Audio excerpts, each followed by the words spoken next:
Invincible is the best superhero show out there right now, and possibly of all time at this point. If I had to compare it to anything out there, it would probably be Spider-Man 2, because it's this very wholesome superhero story that you can bring the whole family to that also happens to have a train scene.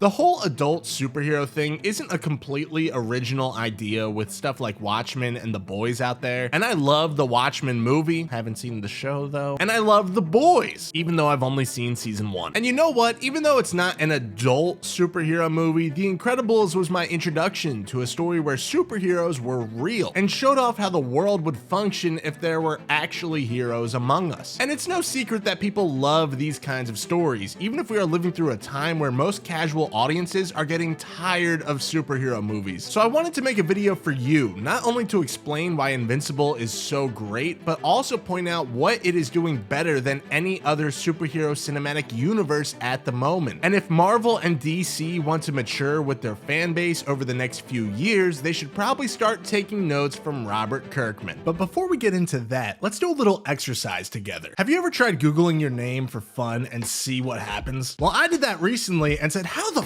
do they know about that? There were things I thought were long gone or completely forgot about, but most importantly, some of the most confidential information I could think of was just out there to the public. That's why I've been using Aura, the sponsor of today's video, because there are data brokers out there that are trying to sell your information to scammers, spammers, and anyone else who may want to target you. Your full name, email, home address, health records, your relatives, it's all out there. But with Aura, I get shown which data brokers are selling my information, along with automatically having opt-out requests being submitted for me, so I don't have to log in every single time a new broker gets a hold of my private information. Just on my new email account alone, Aura found 16 brokers who were selling my information. Cleaning up all my info not only helps reduce the amount of spam I get, but it protects me from hackers who could use this information to help them access my social media accounts, bank accounts, or other sensitive information. It's really easy to set up, so I don't have to download several different apps to get things like antivirus, VPNs, password management, parental controls, identity theft insurance, and more. I get everything in Aura at one affordable price. Aura is always on, doing the hard work of keeping me safe so I can just focus on making these videos with as much peace of mind as I can get before I get screamed at in the comments section anyway. So you can go to aura.com/chasezarian to start your 2-week free trial, which is also just one click away if you look in the description of this video. So thank you again to Aura for sponsoring this video, and now let's talk about why Invincible is so damn good. Because I think the biggest misstep Marvel has made during phase 4 and 5 so far is that they have waited too long to grow up with their audience. I was 11 years old when my dad took me to go see Iron Man, but right now I'm 27. Too old. And unless I'm the only one that has been aging since 2008, most of this fan base has grown up too, and their taste has been growing with them. And I'm not saying the current Marvel movies can't be enjoyed by somebody older than 15, because even a 15-year-old didn't laugh at Thor: Love and Thunder.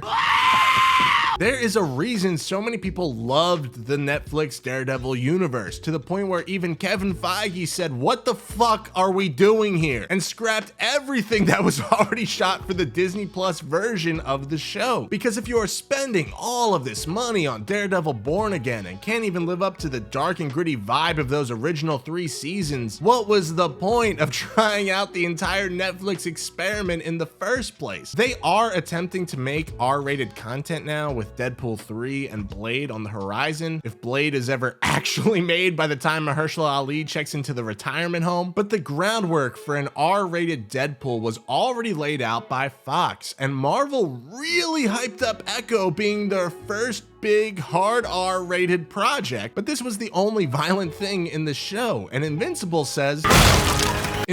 feels like the show that Marvel should be making now, but I don't mean that in the way you might be thinking. The reason Invincible is a great show is not because of how gory it can get. Does it make me go, oh shit, every single time it happens? Of course it does. But the reason this show resonates with so many people is because it feels like a show that grew up with superhero fans, instead of making something that is still meant for children. If I had to compare Invincible to any other show out there, I think it would be Game of Thrones for a couple of reasons. For starters, HBO knew Game of Thrones was going to attract a purely adult audience. And so many of us grew up with fantasy franchises like Lord of the Rings, Harry Potter, and Aragon. Who remembers that one? We were given something that we didn't know we needed so badly, a political drama disguised as a fantasy series. But I think the reason Game of Thrones exploded in popularity was because you never knew what would happen next. The reason I found out about Invincible in the first place was because my boy DJ showed me this scene when the show first premiered. And I know I'm not alone in that because so many people jumped on the hype train after this got released. And yeah, there's blood and gore everywhere, but the coolest thing about this sequence was that it set the tone for the rest of the show. Subverting expectations has been a big topic over the past few years in movies. But I think when you actually do a good job at subverting those expectations, people are so enthralled with your story that they forget to even bring it up. People didn't say, wow, Game of Thrones does such a great job at subverting my expectations, because they're too busy saying, holy shit, they killed the main guy in the first season. It's not about how gory you can make your action scenes, but rather warning your audience to buckle in, because in this superhero universe, nobody is safe. Every time a new villain or monster comes on screen, I genuinely have no idea if the heroes are going to win, because sometimes they don't, against the villains we are supposed to laugh at. You want to know why fans get excited to see a new Avengers movie? It's not just because they want to see all of these characters show up on screen together, because unlike the rest of the Marvel movies, in these big epic events, the audience really has no idea which heroes are going to make it out alive. Unless, of course, they already announced a sequel at Comic-Con for a character that already turned to dust. But when you watch a standalone MCU or DCEU film, anybody that's watched at least 10 movies in their lifetime is probably not sitting there like, oh no, I hope Aquaman makes it out of this movie alive. So to create that kind of paranoia in the first episode's post-credit scene, mind you, you make a deal with your audience, promising that this isn't your run-of-the-mill superhero story. And I think that promise is kept in every single aspect of the plot, because a lot of these Marvel and DC characters do have some pretty dark backstories, but I feel like the live-action movies have never done the best job at making us care about the human behind the mask. But in Invincible, the characters are dealing with real human shit. And I'm not even talking about just the superheroes either. Mark's mom, Debbie, gets so much development in season 2, and pretty much all of it is the saddest shit on TV. Watching a woman transform into basically a widow, but it's not because her husband died, but rather because he called her a pet and faked feelings for her their entire relationship, and dealing with the ramifications of all the murder that man committed, even to people that were involved in your personal life. I mean, yeah, it's some pretty dark shit. And if that wasn't bad enough, you have fucking big brain Sheen right here snapping your arm like a twig as you try to protect that ex-husband's new baby that he had with a praying mantis. The show does such a good job at making the audience go, damn, can't this woman catch a break?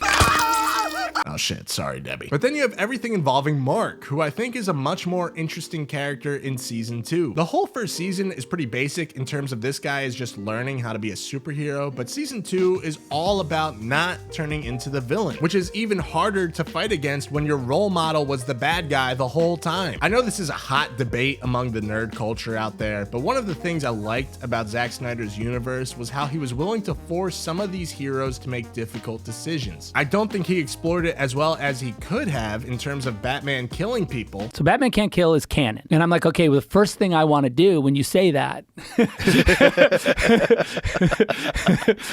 But in Man of Steel, when Superman is forced to break his moral code by killing Zod in order to save those innocent people, I can feel that pain. And I don't think the rest of the DCEU or even the MCU ever did a good enough job at forcing our heroes to make those tougher calls. If you look at every single Marvel character, most of them are pretty much the same character as they were in their first solo movie, except for the fact that they might be a little less cocky or a completely different character depending on who is directing them. But no matter what your preconceived notion of that character is before going into the movie, there's like a 95% chance you will feel exactly the same way about those characters at the end as you did at the start of the movie or show. Invincible is the classic I'll never give up or kill anybody kind of superhero, but what makes Mark so interesting in this season is that constant back and forth of trying to be the best version of himself, but also diving into what happens when that line is pushed too far. I think the scene of him finally breaking and killing somebody for the first time is one of the best in the entire series. And it goes back to that Game of Thrones comparison, because now I have no idea where Mark's story is going to go from here, since this is a world where it feels like anything can happen. And please don't be one of those assholes that spoils the comic for the rest of us who choose to be illiterate, alright? Another thing that is heavily improved on in season 2 is the relationship between Mark and Amber, which I thought was by far the weakest part of season 1. But unlike some other studios out there, Invincible actually listens to the fans, and when they see something is not working for most of the audience, they pivot into something more people can relate to. I'm not a superhero by any stretch of the imagination, but being in a healthy, stable relationship while also being an entrepreneur who juggles multiple projects all at the same time is easier said than done a lot of days, and I think Invincible completely crushes that part of its storytelling. The relationship stuff is so hard to watch at times because of how relatable it feels, and it wouldn't feel that tough to watch if we didn't care about both of these characters and their chemistry in the first place. I know pretty much every single video out there compares this show to The Boys, but I think what is cool about each of these shows is how differently they approach the genre. The Boys is great because it makes fun of all the superhero shit that is dumb in pop culture, and it takes place in a world where the heroes are actually the villains and the good guys are just the average Joe who has to live in a world of fear. But Invincible, on the other hand, feels like a tribute to everything comic books have created over the past century. It gives us a Spider-Man fight scene, a glimpse of Batman, and even though the multiverse stuff wasn't a huge focus in season 2, the stuff we got was still pretty awesome. And between this and the Spider-Verse movies, it's clear that animation is the way to go when it comes to telling a lot of these superhero stories. I never really grew up watching the superhero animated shows, but it seems like everybody is more obsessed with X-Men 97 than any live-action show Disney Plus has put out in recent memory. And I know they're working on a live-action Invincible movie, and maybe it ends up being great, but as of now, I'm kind of like,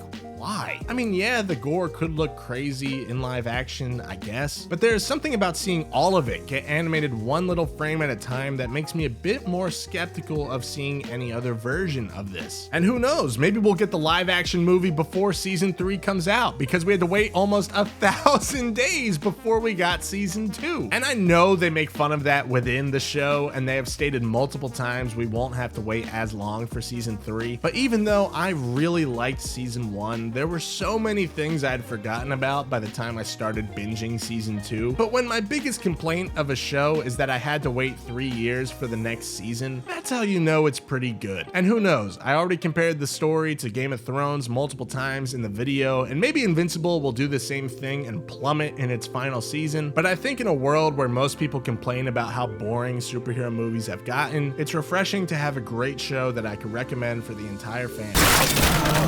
Thank you guys so much for watching. I appreciate you as always. This is all of my social media right here, but please just like the video if you like the video, because that helps me out more than anything. Even if you dislike the video, you can dislike it. I just appreciate anything you guys can do in support. And if you want to take it to the next level, if you really like the video, be sure to subscribe, because I got a ton of more content of movies, shows, everything in between for you guys coming out. But most importantly, I want you to comment down below. What do you think of Invincible? I know a lot of people didn't really like season 2 as much as season 1. I think I'm kind of the opposite. I think I like season 2 more than season 1. There's just so much lore that's clearly being explored, and this definitely feels like it's setting the stage for a huge season 3, and I really can't wait for that. And I don't get excited about much superhero stuff these days, so for me to be that excited about season 3 is really awesome. And if you really like the video, YouTube thinks that you're going to like this one on screen, and if you do, I really hope you enjoy it. So otherwise, thank you guys so much for watching as always, and I hope you have an awesome day. Thanks.